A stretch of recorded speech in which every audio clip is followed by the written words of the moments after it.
In this video, we're gonna do one of my favorite things, bitching about people who use AI to pretend like they're experts in electronics. Now, if you watch my channel, you will know that I recently highlighted a Chinese PCB manufacturer who is showing images of a PCB layout for a military embedded system and claiming that it was a 112G server board for AI servers in data centers. Yeah, really weird shit. This is the kind of nonsense that people are engaged in with AI. This guy that I recently discovered on LinkedIn named John Burlingame takes this nonsense and he's multiplied it by 1,000. So in this video, we're gonna dive in and see who is this John Burlingame person, what are they doing with AI, and why should we all care so much?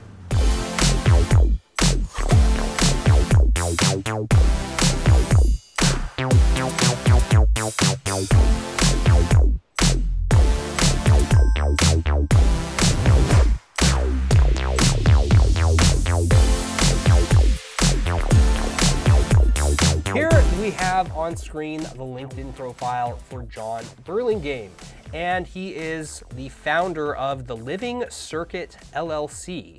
Sounds like a circuit or electronics design firm, right? And then he has a website, thelivingcircuit.ai, and we will definitely dive into that website here momentarily. Now, I came across John Burlingame from my feed on LinkedIn because he was posting some pretty interesting looking stuff about pretty much any scientific or pseudoscientific topic you can possibly imagine. We have a post about plane eigenmode drag, and it starts with, plane eigenmode drag needed a name. We gave it one. Did you now? Here he goes through and he attempts to explain power plane resonances, but I don't know why he brought up anything with plane eigenmode drag. It's a very strange name to apply to something like this. And then if you scroll down here, we have this very strange looking AI generated image, and it even has a note attached to it that LinkedIn applies to AI generated images. So you can see here AI was used to generate this image thanks to the Google content credentials. Now, if you just scroll through some of this guy's posts, you will see the watermark right here in the lower right corner of these images. This watermark is, of course, the Gemini AI image generation watermark, and it appears on all AI generated images from Gemini. I think the only way to remove it is to get like a paid Gemini plan or something, but if you're using the free plan, it will automatically apply this watermark. Now, all the text in these posts is, of course, obviously AI generated, and there are a few dead giveaways. Here you have, of course, the gigantic M dashes. I feel like they get bigger and bigger every month. The M dashes just get longer and longer. It's crazy. So here we have the giant M dashes.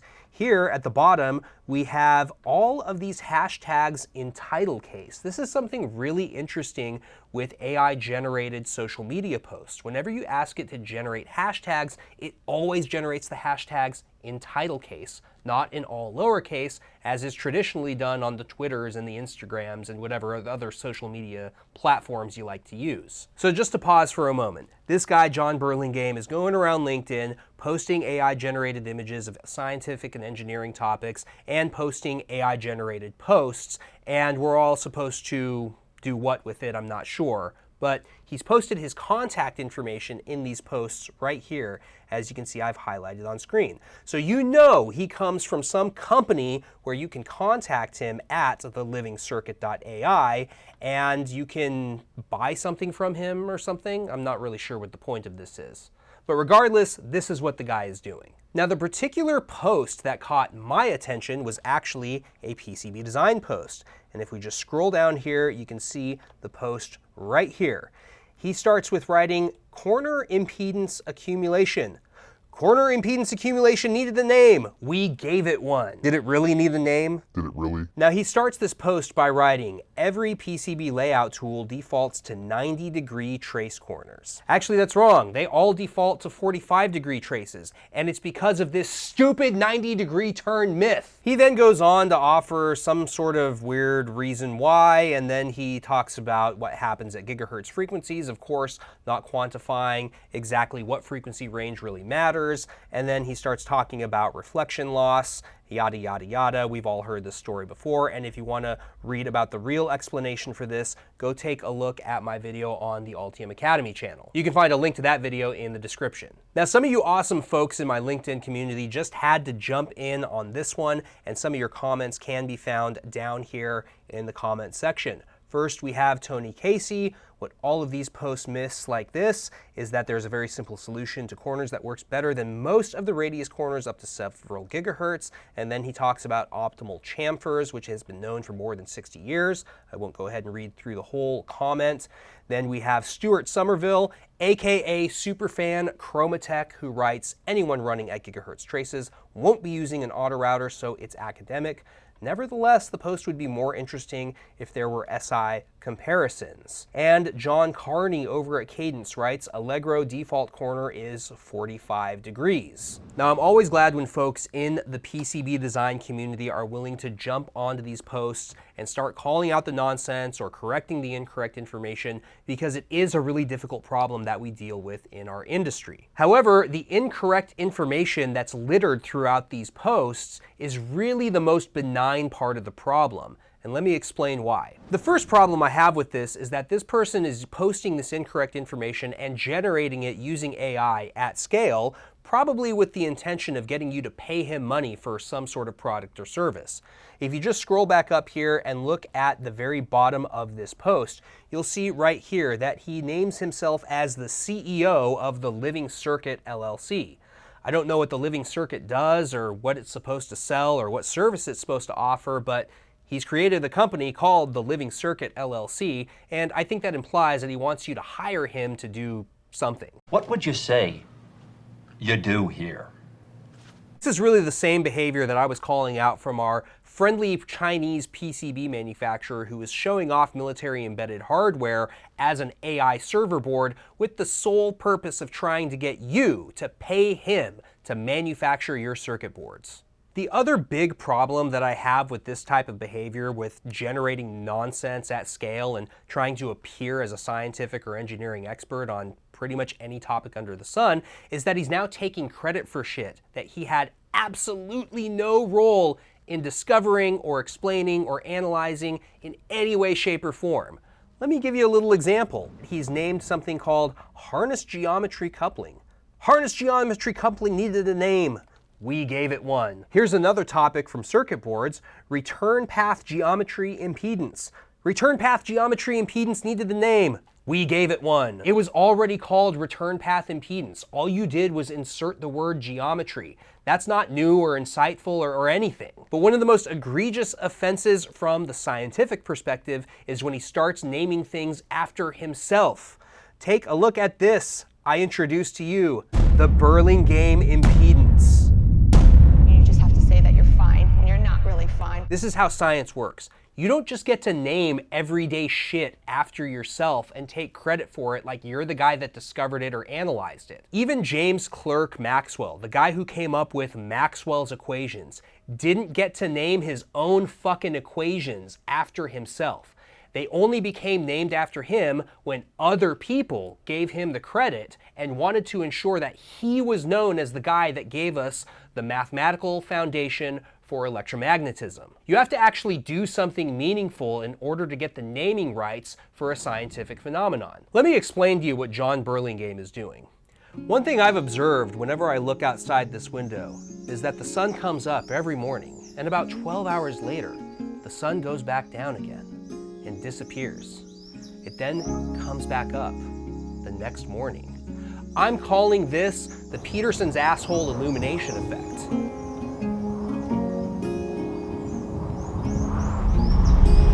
This repetitive cycle involving the sun needed a name. I gave it one, and I named it after my own asshole. Now, there's a third thing about this type of behavior that really irritates me. Here he has a post about transformer winding pitch. And of course, it's all about power electronics and transformers. And here you have a guy named Ray Ridley, who is an actual power supply design expert. And his reply is, of course, no words, because, of course, this is AI-generated nonsense. But even though an expert is chiming in to call out this post as nonsense, people are still getting duped by this guy.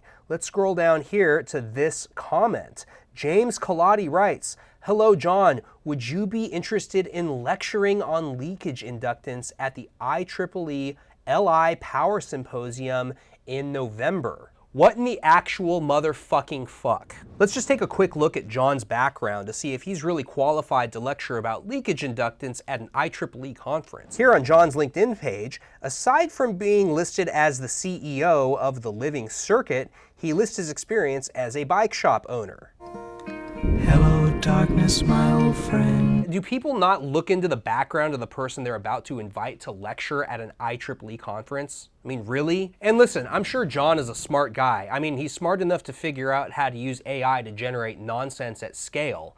But that doesn't mean that he's qualified to lecture on leakage inductance at an IEEE conference. Now, this isn't the only positive piece of feedback that John received from other people that work in the electronics field or in the electronics industry. There were other people that had invited him to give talks and lectures on other posts. And these invitations are extended by experts who should know better. And the fact that this is actually occurring because of AI-generated nonsense is mind-blowing. The last thing I want to look at in this video is the Living Circuit LLC itself. What the hell is it? Well, there is actually a Living Circuit website, and it is the livingcircuit.ai.